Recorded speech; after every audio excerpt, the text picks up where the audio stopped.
Welcome to Watch Mojo. And today we'll be discussing singers whose voices changed for the worse over time due to bad habits, personal choices, or medical issues.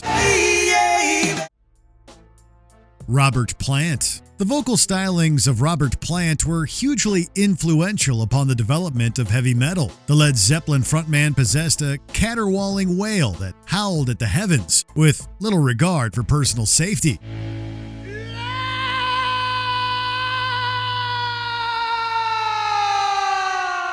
Zeppelin's demanding tour schedule, combined with Plant's nicotine habit and reported lack of warm-ups, resulted in his voice entering a sharp decline. The lack of backing vocals in Led Zeppelin didn't help things, and later albums were defined by Plant's less demanding style. Turn this boat around, back to my loving ground.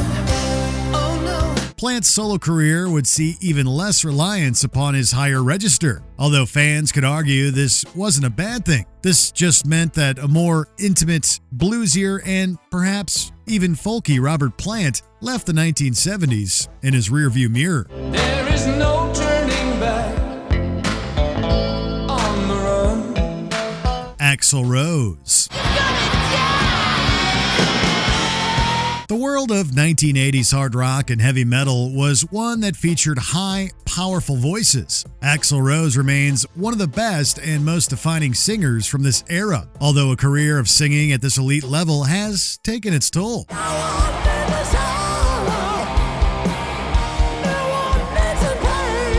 The man's on-stage performances today are still impressive and often see Rose sprinting across a stage while singing. That said, stories of consistency in the live arena have differed. While Rose's storied power and range as a singer has fluctuated since his earliest years with Guns N' Roses.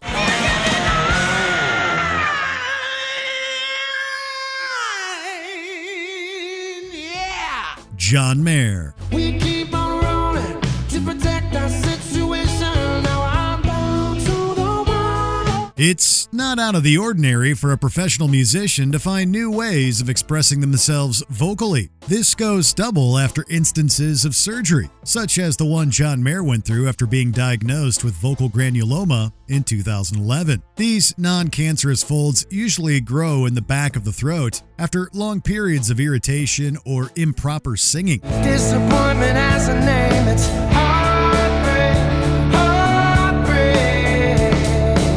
Mayer, to his credit, took the diagnosis in stride, while confiding to Rolling Stone about how he was forced to creatively pivot. Thankfully for the guitarist and singer, his fan base seems to have welcomed the new John Mayer with open arms. Maybe you're the last train. Maybe you're the last train home. I'm on the last train running. Joni Mitchell. It's funny how the human body works. Some singers, such as Motorhead's Lemmy, were defined by his smoky, whiskey-fueled voice. I don't shade green. The only gun I need is the ace of spades. The ace of spades. Others, such as Queensryche's Jeff Tate or King Diamond, sang extraordinarily high, while still retaining their smoking habit.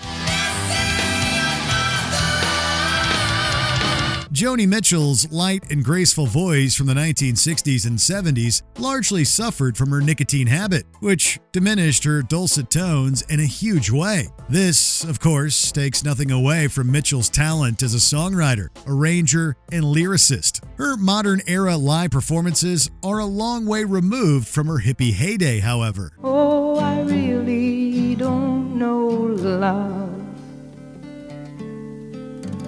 at all. Elton John. They're the bane of every singer's existence. Vocal nodules. These white masses usually appear on or near the vocal cords and come about due to a number of reasons. Sacrifice. No sacrifice. Stress, improper technique, abuse, and a lack of rest can all contribute to nodule development, and they can permanently derail a vocalist's career. Elton John developed vocal nodules after touring extensively during the mid-80s and required surgery to remove them from his larynx. I'm still standing. John's case was a bit different, however, as the famous piano man was pleasantly surprised with how he could now achieve a lower, deeper, and more resonant register, albeit at the cost of some upper high notes. You sing to me, you lift your light like a candle in the wind. Stevie Nicks. Technically speaking, Stevie Nicks never had the greatest voice in the world. Then again, who really cares about technicality when you can have the emotional resonance, magnetism, and charm of Nick's breathy, intimate voice? But time makes you bolder, children get older. This generational mystic woman could sing us the alphabet, and we wouldn't care. However, years of substance use definitely contributed to Nick's voice becoming raspy over the years, to the point where it was even parodied on South Park. I'm sorry, Miss Nicks. Hey guys, it's Stevie Nicks. Oh, wow! A similar situation occurred with Nicks's bandmate and former partner, Lindsey Buckingham, whose vocal cords were damaged after the guitarist underwent heart surgery. I found out long ago.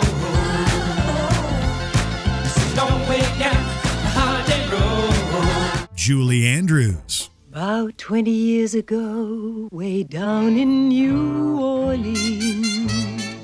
The story of what happened to Julie Andrews may be the most tragic on this list. This generational actress and singer was starring in Victor Victoria on Broadway when she noticed a hoarseness in her voice. Andrews underwent surgery to remove benign vocal nodules, but something went wrong. And every task you undertake becomes a piece of cake, a lark, a spree. The singer had previously possessed a powerful 4-octave range, yet the botched medical procedure resulted in damage that's never been repaired. Andrews would sue doctors at Mount Sinai for malpractice, blaming their mistakes for her now raspy voice and inability to sing at the elite level for which she'd been known.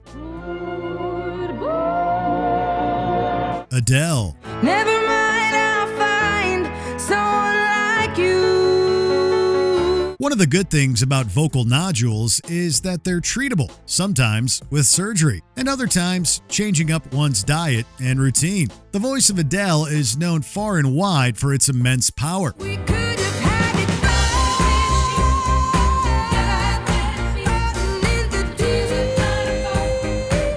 all. However, the singer underwent the knife in 2011 to remove some nodules that had developed. Part of Adele's aftercare treatment was to avoid tomatoes, since these vegetables have been known to promote acid reflux in many people. The vocalist has since joked about this new regimen, opining about the fact that she can no longer eat pizza. Well, I hope I learn to get over myself. Whitney Houston. It was the voice of a generation, and one that many desperately wish was still around today. Whitney Houston may be gone, but her legacy will live on forever. But don't make me close one more door. That said, her legendary power as a vocalist didn't come without cost, since some music critics have pointed out how Houston often oversang. Don't you turn around.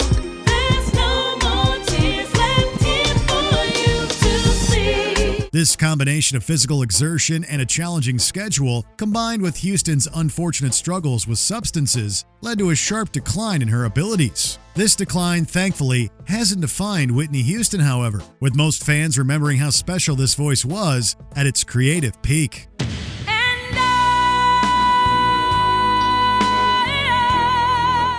Before we continue, be sure to subscribe to our channel and ring the bell to get notified about our latest videos. You have the option to be notified for occasional videos or all of them. If you're on your phone, make sure you go into your settings and switch on notifications. Steven Tyler. Speaking of oversinging, Aerosmith frontman Steven Tyler will always be known for his inimitable wail.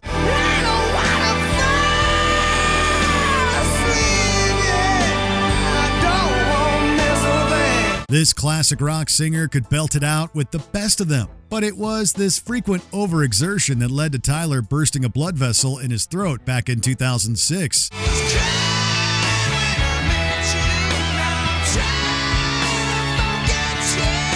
Surgery would eventually get Tyler back performing again up on the stage. However, a fast forward to 2023 saw Aerosmith postponing concert dates to the next year after Tyler suffered a fractured larynx. Unfortunately, the band broke the news of their retirement in August 2024, citing the inability to fully heal Tyler's vocal injury and the cancellation of the rescheduled dates of their Peace Out farewell tour.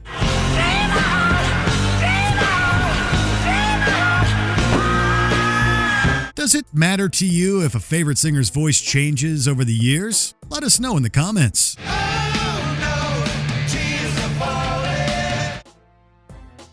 Check out these other clips from WatchMojo and be sure to subscribe and ring the bell to be notified about our latest videos.